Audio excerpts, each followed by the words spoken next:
अमित शाह के खिलाफ एनडीए में मची भगदड़, 17 की सांसदी जा सकती है।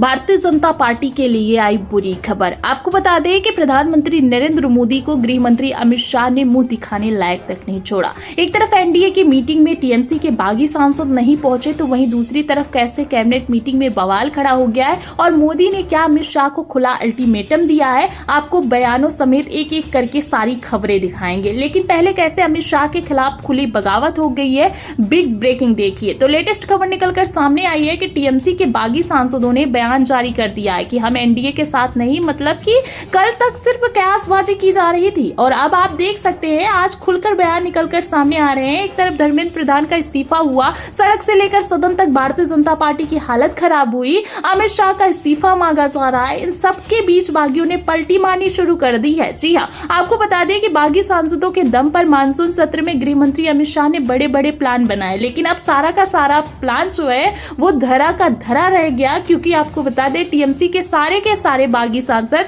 सदन में तो मौजूद हैं, लेकिन प्रधानमंत्री नरेंद्र मोदी की मंगल मिलन की मीटिंग में नहीं जा पाए। तस्वीरें आप देख सकते हैं। प्रधानमंत्री नरेंद्र मोदी ने सोचा कि अब तो काकोली घोष का जो है कद चंद्रबाबू नायडू से भी बड़ा हो गया है, इसीलिए 20 सांसदों के दम पर काकोली घोष को पीएम मोदी के साथ फ्रंट रो में बैठाया गया। इतना सब कुछ होने के बावजूद टीएमसी के 3 मुस्लिम बागी सांसद मीटिंग में नहीं आए और अब तो बयान भी खुलकर सामने आ गया है। फिलहाल बागी सांसदों में फूट पड़ने के बाद से काकोली घोष की कितनी हालत खराब हो गई है, आप तस्वीरों से अंदाजा लगा सकते हैं। मतलब जो काकोली घोष पहले ससम्मान फ्रंट रो में बैठा ली जा रही थी, अब उन्हें साइड में डाल दिया गया है। और क्यों डाल दिया गया है, खबर देखिए। खबर आप देखिए, हिंदुस्तान की खबर है, इसमें लिखा हुआ है टीएमसी के बागी गुट में भी पड़ गई है फूट, एनडीए के मंगल मिलन से दूसरी बार दूर रहे 3 सांसद। कौन कौन, तो आप देख सकते हैं यहाँ जो है खलील उर रहमान, अबू ताहिर खान और यूसुफ पठान, ये 3 मुस्लिम सांसद हैं जो कि पहले भारतीय जनता पार्टी में शामिल होने वाले थे, लेकिन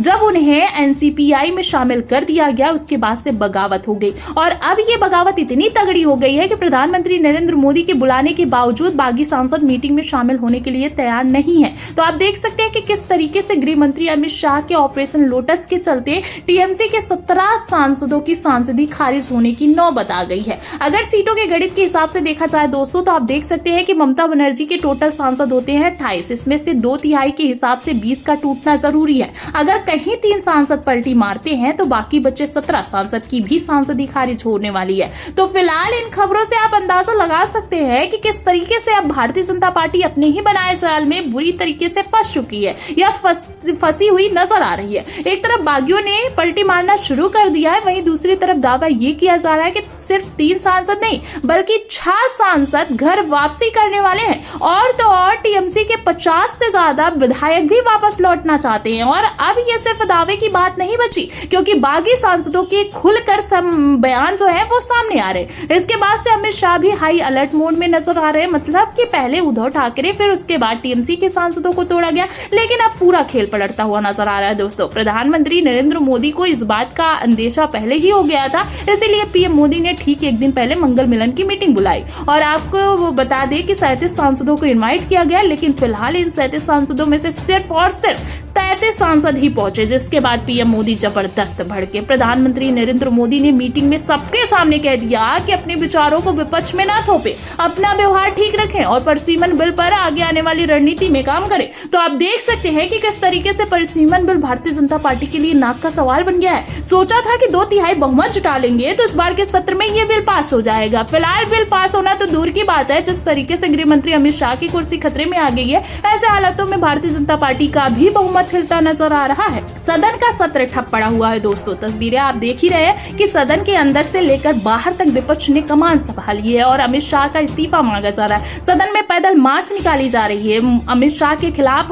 मार्च निकाली जा रही है। जाहिर सी बात है कि गृह मंत्री अमित शाह घबरा रहे हैं, पहली बार ऐसा हुआ है। अमित शाह जवाब नहीं देना चाह रहे हैं, तो क्या अमित शाह दोषी हैं और क्या अमित शाह की कुर्सी जाने वाली है। आपको बता दें दोस्तों कि पहले बड़ी बातें होती थी, अमित शाह दिस, अमित शाह दैट। आप देखिए कि लोकसभा में आ नहीं पा रहे हैं, लोकसभा के अंदर अमित शाह घुस नहीं पा रहे। क्यों?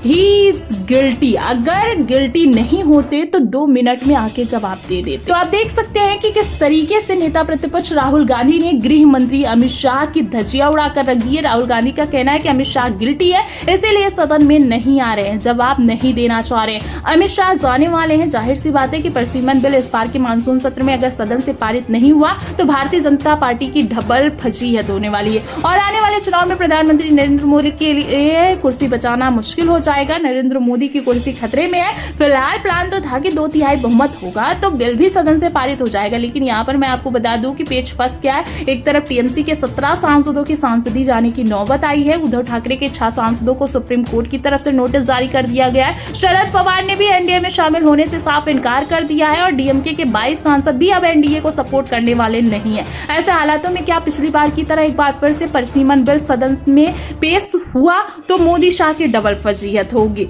सबसे बड़ी बात, जिस तरीके से मोदी शाह के खिलाफ बगावत खड़ी हुई है, ऐसे हालातों में क्या अमित शाह को भी साइड करने के लिए मोदी जी मजबूर हो जाएंगे? इन सभी सवालों के जवाब पर आप सभी का क्या कहना है? कमेंट में अपनी राय जरूर दें।